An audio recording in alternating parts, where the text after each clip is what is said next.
All right, welcome to Mogged Part 3, Releasing the Burger Shake. By popular demand, you guys have asked me to film the making of the notorious burger shake for you.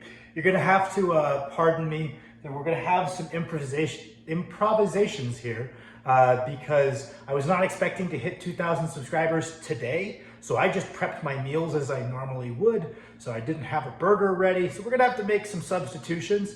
But I put this on my story a little bit ago. People were very intrigued by the burger shake itself. And so I was requested to make this. So we're releasing the burger shake. The burger shake was ultimately born of necessity. Not that I'm recommending you guys drink this, but I have always struggled to eat enough to keep my calories down. To keep my body weight up and get my calories down. And I've always had a pretty small appetite. So when I didn't have the appetite to eat, historically, periodically, I just blended my meals and called that good enough. So we have 1.5 cups of milk. We have just regular ground beef. Normally this would be a burger patty. And you just throw that in there. And basically I would get to the point where I didn't have the appetite, scoop of protein for flavor. I didn't have the appetite at all to really get down my food. So I figured the easiest thing I could do, I saw those old Derek Poundstone, Blaine Sumner chicken shakes.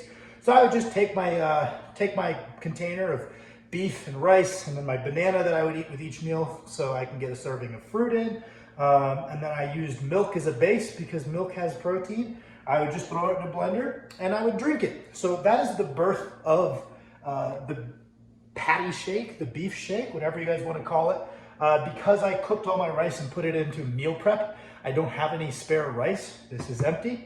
So we'll just use cream of rice. It's the same thing, just ground down. I don't know, we'll probably put some number of grams of this as a substitute for whatever the amount of rice I would normally have in my meal. Anything else? Oh, yeah, and put some broccoli in so that way it checks off my vegetables. So I've got fruit, veggie, 3 protein sources in the milk, the protein powder, and the beef. And then, and then I've got a carb source, a little bit of fat because the milk is whole. Yeah, we're releasing the burger shake. Max originally put this on his story and a bunch of people said that I wasn't going to drink it. That is where you are wrong. I am trying really hard to get big and strong.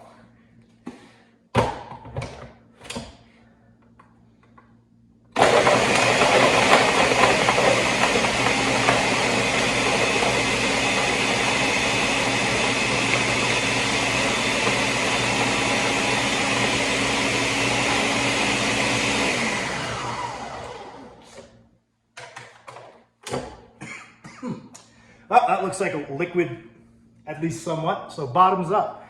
I guess we're just gonna drink this whole thing on camera, and that'll be the end. So I don't really recommend you guys make this necessarily. If you wanna try it, go for it. Please tag me, I'd love to watch. But if you're looking for just a calorie-dense shake, there's probably things that taste a little bit better than this.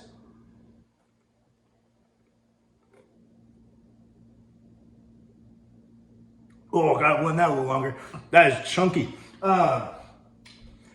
You can probably come up with something that tastes a little bit better than this. Maybe is even easier on your stomach. There's one moment.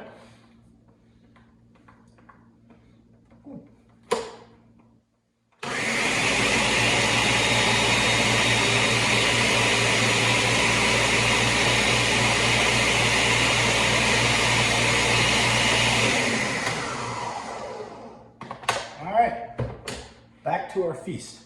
There's probably more traditional weight gaining shakes, like the old school one is some scoops of whey, peanut butter, protein powder, a banana. That's kind of the archetype old school bulking shake. Lots of people are lactose intolerant, but you could get lactose-free milk or a milk alternative, have kind of a similar thing. If the idea is that you can't get a solid meal down, but you want to get an extra meal every day, hit your macros with that meal. Probably a little simpler than this, but it's not as cool.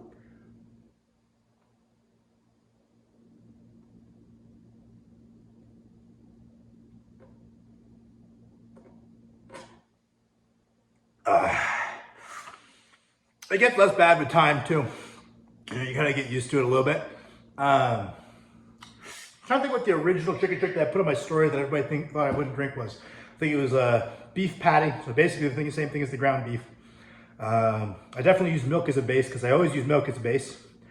That time I had regular rice. It turns out about the same. I think actually maybe you could argue that the cream of rice is a little bit more palatable, so I'm cheating here. But I just grind up some rice. Maybe I included a little peanut butter in that one as an extra fat source, but this is my post-workout meal. I don't necessarily want to get in that many fats as I have to eat again in an hour and a half.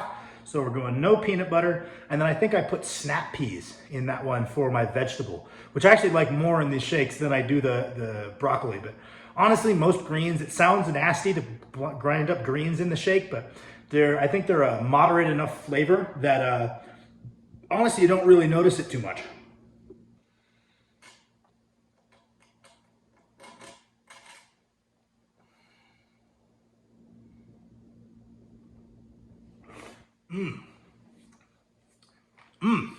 Cheers.